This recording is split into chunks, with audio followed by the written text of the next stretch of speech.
Escuta, Saulo, eu queria que você falasse um pouquinho da sua relação com a música paraense, de quando você era criança, assim, o que você costumava ouvir? Quais são suas lembranças, as suas memórias remotas, assim, o tipo de música que você ouvia? Muito brega mesmo, assim, Que brega nesse delícia. lugar do bolero, brega nesse lugar mesmo das canções românticas, né? Porque na verdade, assim, o que ficou intitulado de brega é o rock romântico, né? É o que foi herdado da Jovem Guarda, é aquilo que tinha ressonância com Elvis Presley, tinha ressonância com, enfim, ressonância, né? Com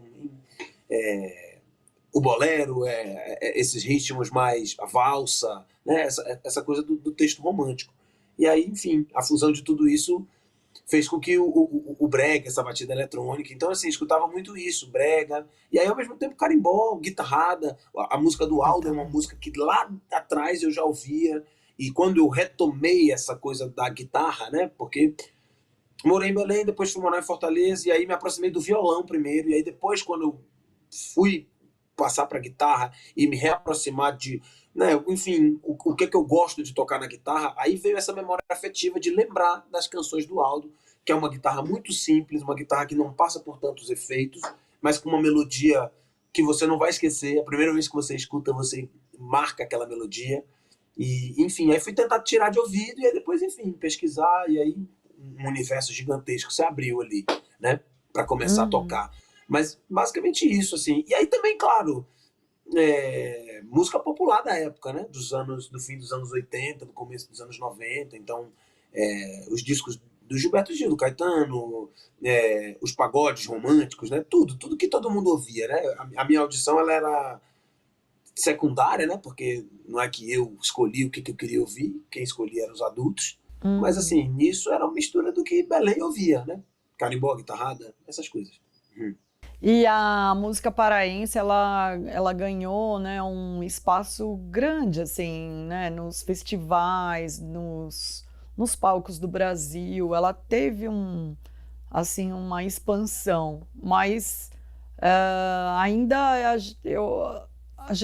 a gente quer mais, né? Porque tem muito mais para ser mostrado, não tem? Você não É, acha?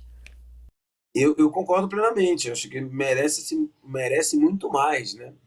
Porque eu acho que, enfim, a Amazônia, né?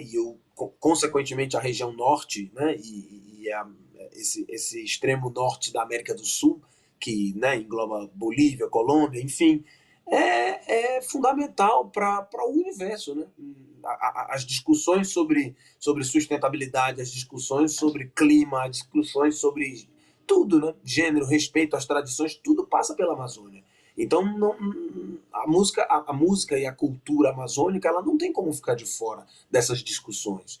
E às vezes existe um estigma de colocar a música como música regional, né? E aí quando você fala de MPB, por que que, né, recentemente inclusive aconteceu uma situação é, gravíssima, né, no que diz respeito a Gabi Amarantos, né, uma artista renomadíssima, inclusive indicada ao Grammy agora, que defende uma cultura maravilhosa, foi apresentar, foi fazer uma entrevista, inclusive para falar sobre o Grammy, sobre esse disco indicado, e aí quando foi para tocar a música, o programador falou que essa música, enfim, não agradava os ouvidos dos ouvintes, que os ouvintes, enfim, dando alguma ideia de que existe um degrau em que essa música não alcança essas pessoas de elite, assim, uma fala muito infeliz e muito preconceituosa e já está na hora, né, da gente também ter um olhar mais amplo, né? Quando a gente fala de música popular brasileira, a gente está falando de uma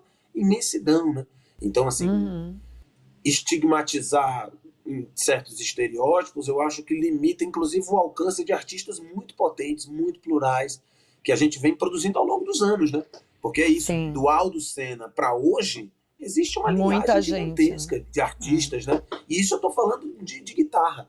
Quando a gente, por exemplo, pensa na Dona Onete, que é uma artista com uma carreira de muitos discos, muitos hits, uma exímia compositora, uma exímia cantora, e que foi descoberta só depois dos 80 anos, né? Enfim, existem todos os motivos e que passam também pela vida dela, mas assim, o que eu quero dizer a gente precisa começar a olhar com mais carinho e com mais atenção e com mais abrangência e com mais seriedade para música que é feita no norte também, né? Sem estigma, enfim.